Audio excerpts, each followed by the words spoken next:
We're at Clark Art Gallery in Hale in Cheshire. We're here for the opening night of the exhibition of Northern art, past and present. In this exhibition, we're showing a wide range of artists spanning a period of about 100 years of Northern art. So the oldest artist we've got in the exhibition is Adolphe Villette, who is known as the teacher of Lowry, right up through artists of the 50s and 60s and 70s of the Lowry generation, and then we've got a whole batch of new artists, the up-and-coming generation of Northern artists. This is the first exhibition to show this range of Northern art, and it's got the largest number of paintings by the artists spanning from 1876 up to the current date. Yeah, Northern art is becoming highly collectible, and it's largely due to the large prices being achieved by L.S. Lowry. 2 paintings last year by Lowry sold for 5.6 million, so everybody's looking for the next Lowry. And there are lots of Northern artists who have seen considerable rises in prices in the last 5 years. In this exhibition, we've got the next generation of Northern artists. We've got people like Liam Spencer, Ben Kelly, Phil George, Stacey Manton. All these artists are building up strong track records, and I think in 10, 20 years' time, who knows, one of those might be the new Lowry. Well, I've exhibited at Clark Art for a few years now, or Bill's exhibited my work here, and I suppose this is the context of Northern arts. Well, the paintings I've got on show, I suppose, are typical of what I do.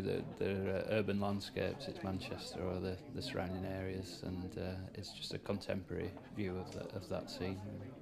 You know, the city changes constantly. I don't set out to document it. I sort of set out to make a personal response to it, but inevitably, as the city changes, then I'm making a kind of record of how it is in the here and now. My name's Ben Kelly. I'm a painter based in Macclesfield, originally from Manchester. Well, I'm a figurative narrative painter. Well, they're little stories. The first one at the top is Abersock, Cheshire-on-Sea. Obviously, a lot of people go there from Cheshire for the holidays or have second homes.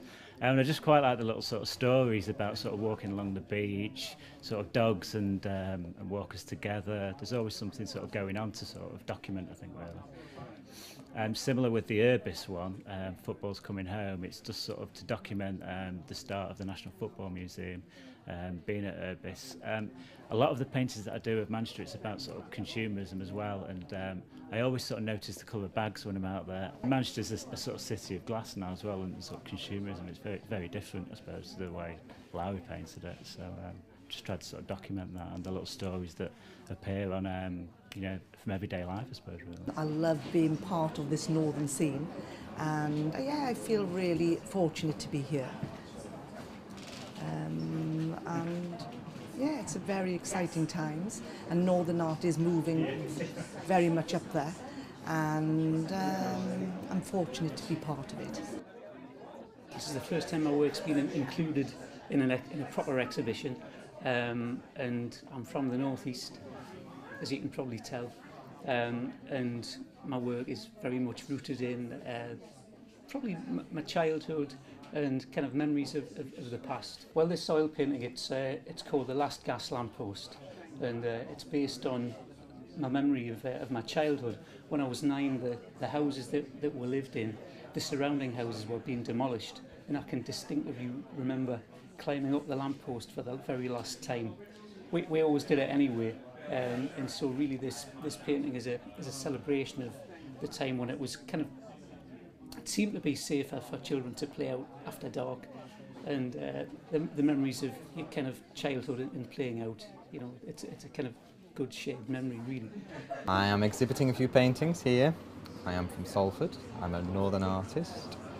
I came to this gallery in March, and I thought, oh yes, this is just the right kind of place for me.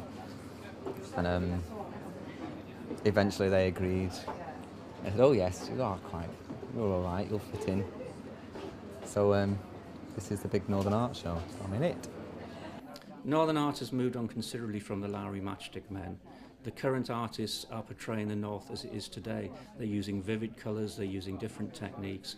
It's very far removed from the work of Lowry, even though you can see the influence of Lowry in quite a number of the works by the artists. People really are taking Northern art seriously, and we do have a fairly small gallery here, but we're in a great location and we've got some really dedicated collectors of Northern art. But saying that, we sell nearly as much to people in London and the South, so it's not just the Northern buyers who are buying it. The future for Northern art is as bright as it's ever been. We've got a whole crop of new artists coming through. They're becoming very collectible. The older artists are continuing in price. So I think Northern art has a great future.